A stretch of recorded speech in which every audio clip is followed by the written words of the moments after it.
اعوذ باللہ من الشیطان الرجیم بسم اللہ الرحمن الرحیم یا صاحب الجمال و یا سید البشر من وجهک المنیر لقد نفر القمر لا يمكن الثناء كما كان حقه بعد از خدا بزرگ توئی۔ قصہ مختصر۔ جزا اللہ عنا سیدنا و مولانا محمد صلی اللہ علیہ وآلہ وسلم ما هو اہلہ یا رب لک الحمد کما ینبغی لجلال وجہک وعظیم سلطانک رب اشرح لی صدری ویسر لی امری واحلل عقدۃ من لسانی یفقہوا قولی رب زدنی علما رب زدنی علما رب زدنی علما۔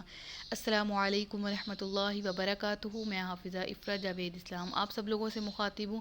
اپنے یوٹیوب چینل انفینٹ اسلام میں آپ سب لوگوں کو خوش آمدید کہتی ہوں۔ امید کرتی ہوں آپ سب لوگ خیریت سے ہوں گے، زندگی پرسکون پراطمینان اور ایمان بالخیر گزر رہی ہوگی۔ سورۃ المائدہ اردو ترجمہ اور تفسیر، اس کی آیت نمبر 18 تک ہم گزشتہ اسباق میں پڑھ چکے ہیں۔ آج کے سبق میں آیت نمبر 19 سے سبق کا باقاعدہ آغاز کریں گے۔ اللہ سے دعا ہے کہ میری زبان کو حق بات کہنے کی توفیق عطا فرمائے، ہم سب کو علم نافع اور عمل خیر کی توفیق عطا کرے۔ آیت نمبر 19 کا آغاز ہے یا اہل الکتابی، اے اہل کتاب، قد تحقیق بے شک، جاءکم آئے تمہارے پاس، رسولنا ہمارا رسول، یبینُ جو ظاہر فرماتا ہے، لکم واسطے تمہارے، علی فترۃ من الرسل جو ظاہر فرما رہا ہے تمہارے لیے رسولوں کی آمد بند ہو جانے پر، ان یہ کہ تقولو تم نہ کہو، ما جاءنا کہ نہیں آیا ہمارے پاس، من بشیرین کوئی خوشخبری دینے والا، ولا اور نہیں نذیرین کوئی ڈر سنانے والا، فقد جاءکم پس تحقیق، جاءکم آیا تمہارے پاس، آ گیا تمہارے پاس، بشیرن خوشخبری دینے والا، ونذیر اور ڈر سنانے والا، واللہ علی کل شیء قدیر اور اللہ ہر چیز پر قادر ہے۔ اس آیت کی تفسیر سمجھنے کے لیے میں نے یہ مختصر سے نوٹس یہاں پر آپ کے لیے تیار کیے ہیں۔ اس کو میں اپنے الفاظ میں ایکسپلین کروں گی، آپ نے ان کو بہت غور سے سننا ہے، اور اگر کوئی سوال کوئی کنفیوژن پھر بھی رہ جائے تو آپ کمنٹس میں مجھ سے پوچھ سکتے ہیں۔ دیکھیں یہاں پر ایک لفظ کا ذکر ہے، علی فترۃ، فترت مطلب رسولوں کی آمد بند ہو جانا۔ فترت کے لفظی معنی خالی ہونا ہوتے ہیں، ٹھیک ہے، یعنی کہ ایسا دور کہ جس میں جو فاصلہ ہے ایک نبی سے دوسرے نبی کے درمیان تک کا، اس کو عہد یعنی دور فترت کہا جاتا ہے، ٹھیک ہے۔ اب اس کی ذرا تفصیل سمجھنے کے لیے تھوڑا سا میں آپ کو پیچھے لے کے جانا چاہوں گی۔ حضرت یعقوب علیہ الصلوۃ والسلام، حضرت یعقوب علیہ الصلوۃ والسلام، حضرت اسحاق علیہ الصلوۃ والسلام، حضرت ابراہیم علیہ الصلوۃ والسلام، ان کے نام تو ہم نے سنے ہوئے ان تمام انبیاء کے، بہت جلیل القدر انبیاء یہ گزرے۔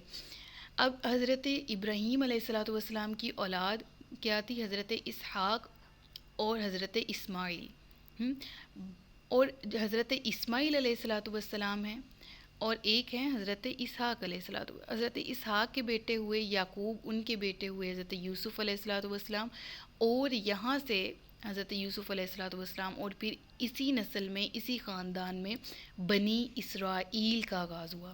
اسرائیل کے لفظی معنی یہ کس کا لقب تھا؟ حضرت یعقوب کا، یعنی اسرائیل کے لفظی معنی اللہ کا بندہ، یہ حضرت یعقوب کا لقب تھا، اور بنی اسرائیل یہیں سے اسی لڑی سے چلے۔ جبکہ دوسری لڑی حضرت اسماعیل علیہ الصلوۃ والسلام کی تھی، اور اس میں حضرت اسماعیل علیہ الصلوۃ والسلام کے بعد کوئی اور نبی نہیں آیا، اور نبی کریم صلی اللہ علیہ وآلہ وسلم پھر اسی لڑی میں اسی خاندان میں تشریف لائے۔ اس کو سمجھانے کے لیے میں اور الفاظ کا چناؤ کرتی ہوں کہ دیکھیں، حضرت موسیٰ علیہ الصلوۃ والسلام سے حضرت عیسیٰ علیہ الصلوۃ والسلام، ان دونوں میں 1700 سال کا جو ہے وہ فاصلہ ہے، وقفہ ہے، ٹھیک ہے۔ حضرت موسیٰ پہلے آئے، حضرت عیسیٰ بعد میں، ان کے درمیان تقریباً 2000 سال کا، جس طرح 1700 تقریباً 2000 سال کا فاصلہ ہے۔ اس دوران تقریباً 1000 رسول تشریف لائے۔ یہ میں آپ کو بنی اسرائیل بتا رہی ہوں۔ حضرت موسیٰ، حضرت عیسیٰ، یہ تمام انبیاء بنی اسرائیل میں تشریف لے کر آئے۔ بنی اسماعیل میں حضرت اسماعیل علیہ الصلوۃ والسلام کے بعد کوئی اور نبی نہیں آیا۔ اتنی کنفیوژن کلیئر ہے نا؟ اب دیکھیں اس دوران کتنے آئے؟ تقریباً 1000 رسول۔ لیکن پھر حضرت عیسیٰ علیہ الصلوۃ والسلام اور حضرت محمد صلی اللہ علیہ وآلہ وسلم کے درمیان تقریباً 600 سال کا فاصلہ ہے۔ وہ کیسے؟ نبی کریم صلی اللہ علیہ وسلم 571 عیسوی میں پیدا ہوئے، تو تقریباً 600 سال ہوا ہے نا وقفہ حضرت عیسیٰ سے آپ کی آمد کا، سمجھ آ رہی ہے؟ اور حضرت عیسیٰ بنی اسرائیل کے آخری نبی تھے۔ حضرت محمد صلی اللہ علیہ وسلم، میں خاندان سمجھا رہی ہوں آپ کو، ٹھیک ہے؟ نبی کریم صلی اللہ علیہ وسلم بنی اسماعیل میں تشریف لائے، ٹھیک ہے؟ اب یہاں پر ایک چیز جو ہے وہ ذہن میں رکھی جائے، وہ یہ ہے کہ اس دوران جب حضرت موسیٰ اور حضرت عیسیٰ کا جو ڈیوریشن ہے تقریباً 2000 سال کا، اس میں 1000 رسول تشریف لائے، لیکن حضرت عیسیٰ اور حضرت محمد صلی اللہ علیہ وسلم کا جو تقریباً جو ڈیوریشن ہے 600 سال کا، اس دوران کوئی اور رسول نہیں آیا۔ اب یہ میں آپ کو کون سی لڑی گنوا رہی ہوں؟ بنی اسرائیل کی۔ بنی اسرائیل کی ساری ڈیٹیل میں نے بتا کے کہا، بنی اسرائیل سے بنی اسماعیل تک کا جو فاصلہ ہے وہ آخری 600 سال ہے۔ لیکن اب ذرا اس فاصلے پر غور کر لیا جائے جو کہ حضرت اسماعیل کا حضرت محمد صلی اللہ علیہ وسلم کا آپس میں ہے، ٹھیک ہے؟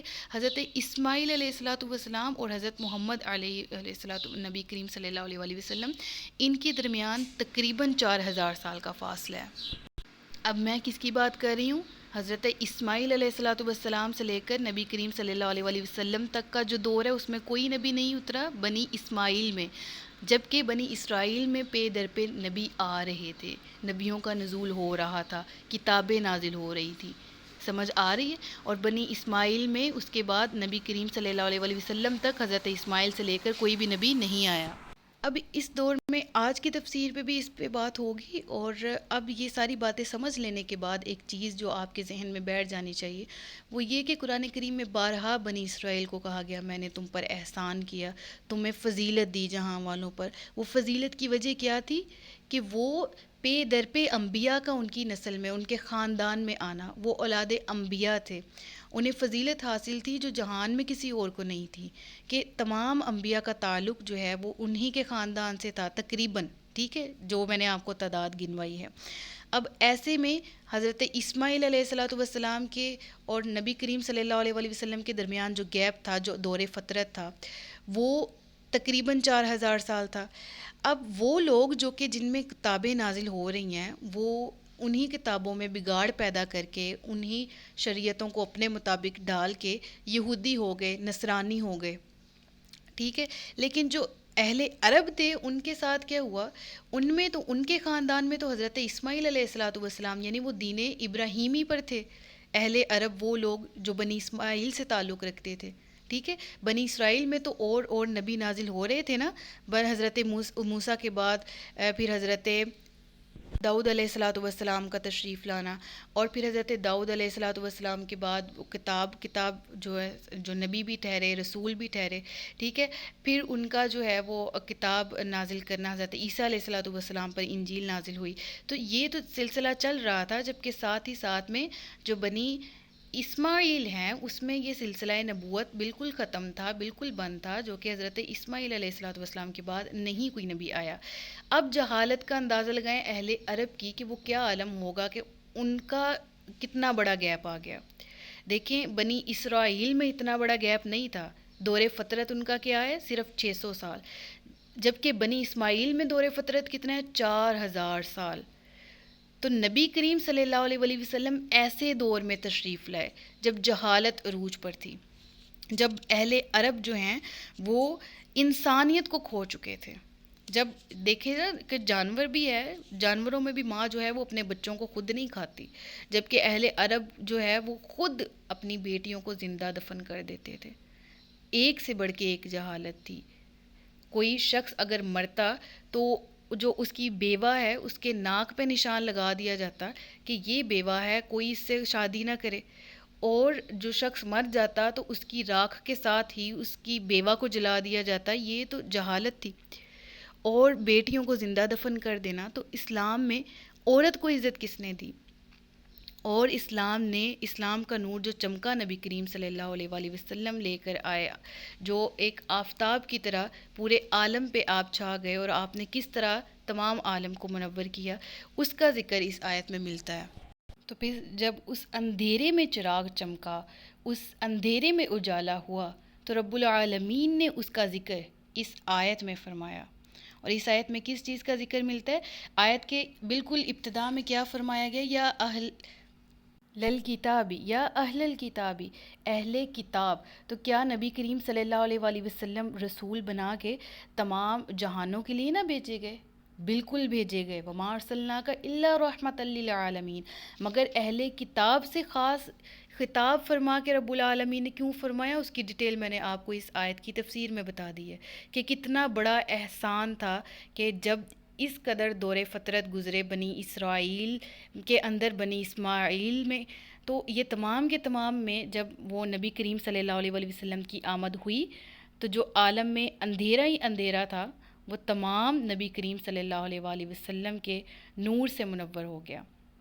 تو فرمایا گیا کہ جہاں اتنے احسانات یاد کروائے جا رہے ہیں اہل کتاب کو، وہاں یہ بھی احسان یاد کروایا جا رہا ہے کہ اے کتابیو، اہل کتاب، تمہارے درمیان تمہارے ہی نبیوں کی، تمہاری ہی کتابوں کی تصدیق کرنے والا رسول میں نے بھیجا۔